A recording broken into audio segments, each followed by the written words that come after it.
We're always on the hunt for long-term themes here on Mad Money, places where you can turn the next time the market takes a beating, because you know they'll bounce back stronger than ever. And sometimes when we're searching for these themes, we need to turn to people who aren't exactly the usual suspects when it comes to picking stocks.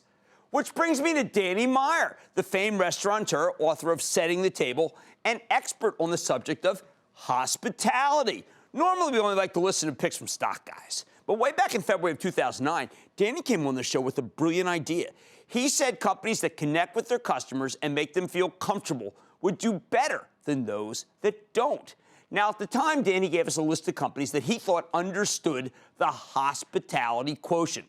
And now, after a couple of adjustments over the years, the Danny Meyer Index contains Chipotle, Whole Foods, Apple, Amazon, American Express, Nordstrom, eBay, Men's Warehouse, Southwest Airlines, Mattel, Google, Bed Bath & Beyond, Costco, Brown-Forman, Goldman Sachs, and Salesforce.com. We got a chance to check in with Danny earlier today at one of his restaurants, Cramer Tavern, to see if this thesis still holds water. How did the hospitality index do? We'll tell you after we run the tape. Take a look. Danny, we care tremendously about success. And I know you know success. This is the 20th anniversary of Gramercy, 30th of Union Square. What have you learned that defines success for you?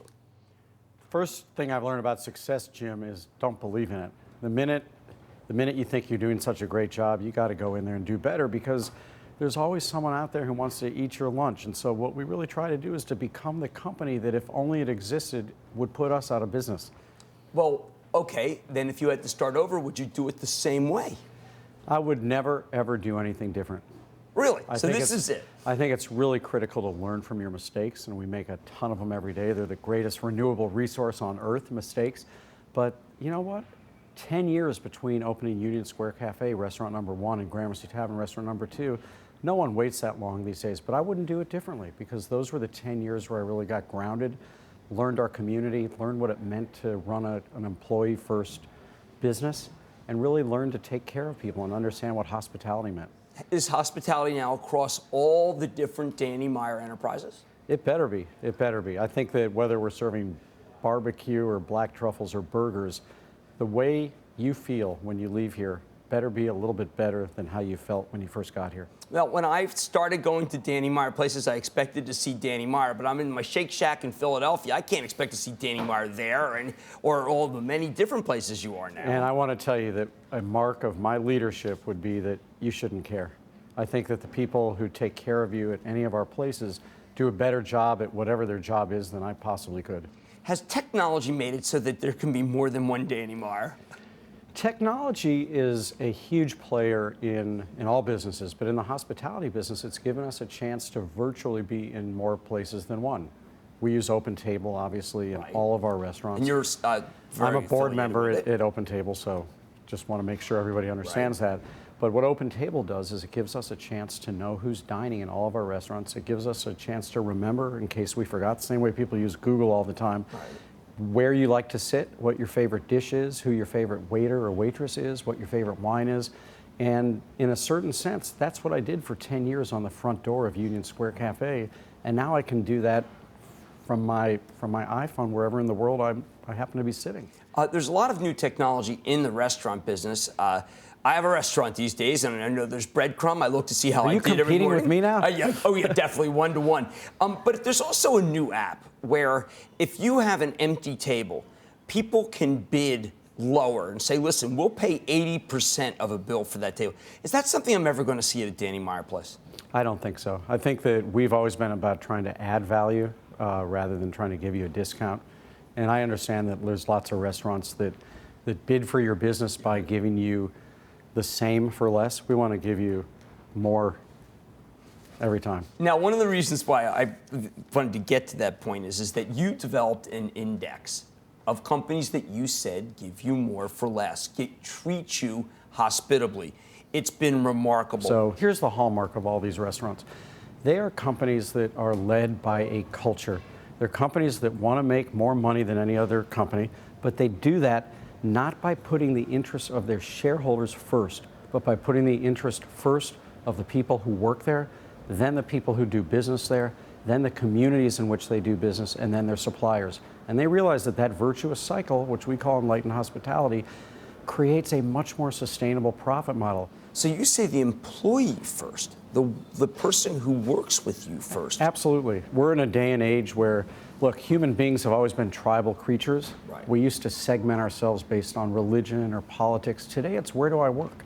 People work for companies that say something about who they are.